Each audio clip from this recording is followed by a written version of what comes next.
नमस्कार, आप देख रहे हैं बिस्तक। मैं हूं रजत देवगन। कंप्लीटली इनडिसीजन वाली मार्केट थी। एक ठहराव था, एक रेंज में हो रहा था कामकाज, लेकिन इस रेंज में भी उठापटक जोरदार देखने को मिल रही थी। इंडेक्स में, इंडेक्स के बाहर स्टॉक्स में दमदार एक्शन देखने को मिला है कई स्टॉक्स में आज के सत्र में। तो मुद्दा यही है, स्टॉक स्पेसिफिक मूव्स देखने को मिल रहे हैं, इंडेक्स पे ठहराव देखने को मिल रहा है। लेकिन लगातार 10 ट्रेडिंग सेशन से निफ्टी ने पिछले दिन के लो के नीचे की क्लोजिंग नहीं दिखाई है, इसलिए ट्रेंड अभी तक इंटैक्ट है। आज के दिन का जो ओपन था वो था 17,566 का, यही दिन का हाई लग गया। उसके बाद आई मुनाफा वसूली, 17,442 तक लुढ़के थे, लेकिन लोअर लेवल से फिर से आई खरीदारी। क्लोज टू क्लोज 9 अंकों की बढ़त के साथ निफ्टी बंद हुआ है 17,534 के लेवल पे। इनडिसीजन था निफ्टी बैंक 50 अंकों की बढ़त के साथ बंद हुआ 38,287 के लेवल पे। सेंसेक्स 35 अंकों की गिरावट के साथ बंद हुआ। लेकिन एडवांस डिक्लाइंस 30 शेयर्स निफ्टी के हरियाली में और 20 शेयर्स लाल निशान में बंद हुए हैं। लेकिन जो चढ़ा वो था हिंडाल्को। नतीजों का तगड़ा इंपैक्ट पड़ गया और लगभग 4.5% की चढ़ाई चढ़ गया। कोल इंडिया 2% उछला। यूपीएल, टाटा स्टील और अपोलो हॉस्पिटल जैसे स्टॉक्स में लगभग 2% के रिटर्न बैठे।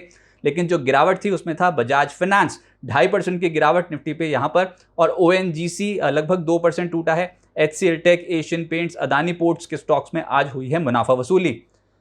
नतीजों का इंपैक्ट डेफिनेटली एक स्टॉक पे देखने को मिल रहा था, वो था टाटा केमिकल्स। अगर आप मोस्ट एक्टिव स्टॉक्स में भी देखोगे तो आपको टाटा केमिकल्स दिखाई देगा। 12% चढ़ा हुआ और 1,637 करोड़ रुपए का कामकाज हुआ है। दमदार नतीजे जारी हुए हैं। 86% तो मुनाफा ही बढ़ गया और आय में लगभग 34% का इजाफा देखने को मिला। कामकाजी मुनाफा 69% ग्रो करके गया और मार्जिन 20.2% से बढ़कर हो गए 25.4%। टाटा केमिकल नतीजे थे शानदार। 12% की चढ़ाई चढ़ गया आज ये स्टॉक। इसके अलावा जो आज बाजार को संभालने का काम किया है वो है आईसीआईसीआई बैंक ने। 2009 करोड़ रुपए की वैल्यू बैठेगी आज जो ट्रांजैक्शंस हुई हैं इसमें, और लगभग 1.5% स्टॉक का रिटर्न है।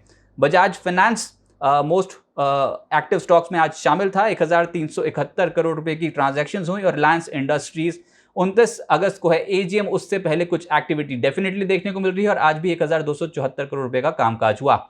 सेक्टर स्पेसिफिक पहले पायदान पे आप पाएंगे मेटल्स, जिसको हिंडाल्को लीड कर रहा था। नतीजे बाजार को बेहद पसंद आए और 4.5% का रिटर्न यहां बैठा। एपीएल, अपोलो एक और स्टॉक, ये लेवल्स खैर लगातार नए लेवल्स छूता चला जा रहा है। आज भी 0.25% की तेजी थी। स्टील अथॉरिटी में 2.5% की तेजी बनी। Tata steel, Hind copper, JSPL जैसे स्टॉक्स में आज एक्शन स्ट्रांग था।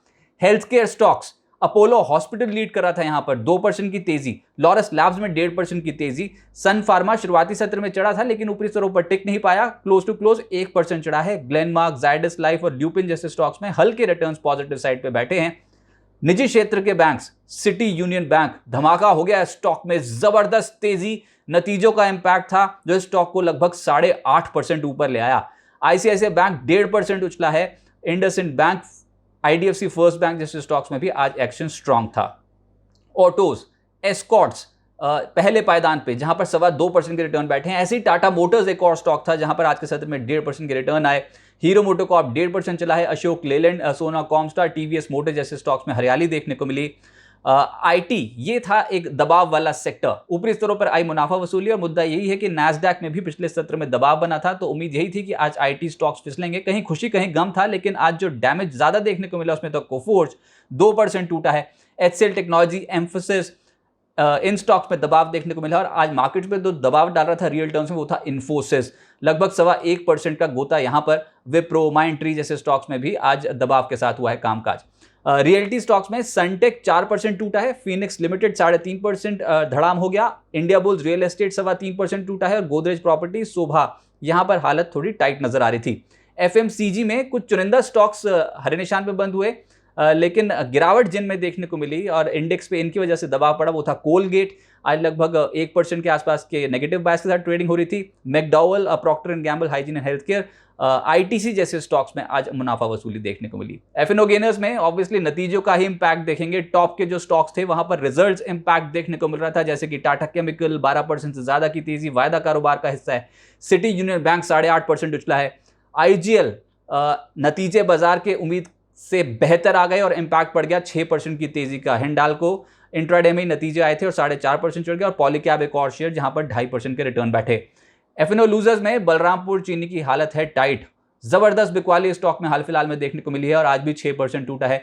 मदरसन 5% टूटा। एमआरएफ 5% टूटा। ग्रैन्यूल्स, एबॉर्ड जैसे स्टॉक्स में आज नेगेटिव रिएक्शन देखने को मिला। ग्रैन्यूल्स के ऊपर दो खबरें थी, एक तो नतीजों का इंपैक्ट देखने को मिल रहा था जो 4% नीचे ले आया है स्टॉक को, लेकिन एक और खबर थी कि बायबैक को बोर्ड ने मंजूरी दे दी है और बायबैक की रिकॉर्ड तारीख 23 अगस्त रखी गई है, यानी कि 23 अगस्त को अगर आपके डीमैट खाते में शेयर होंगे तो आप बायबैक में टेंडर कर सकते हैं अपने शेयर्स। 2.52% इक्विटी का बायबैक 400 रुपये प्रति शेयर पर करने जा रही है कंपनी, तो ये एक पॉजिटिव खबर भी थी। ऐसे ही मिड कैप गेनर्स की सूची है लंबी, और यहां पर आज के सत्र में जो सबसे स्ट्रॉन्ग सामने निकल के आया स्टॉक वो था बीएफ यूटिलिटीज, लगभग 16% की तेजी पकड़ गया। फाइन ऑर्गेनिक्स 16% चढ़ा है, कॉफी डे 14%, जेके पेपर 8.5% उछल गया, मयूर यूनिकोटिस 8% उछला है, एलजी ब्रदर्स 7.5%, एआईए इंजीनियरिंग नतीजों का इंपैक्ट था जो उससे 7.5% ऊपर ले आया, आइनॉक्स विंड, क्रेडिट एक्सेस ग्रामीण और अरविंद फैशन जैसे स्टॉक्स 6% से 7% की तेजी पकड़ गए।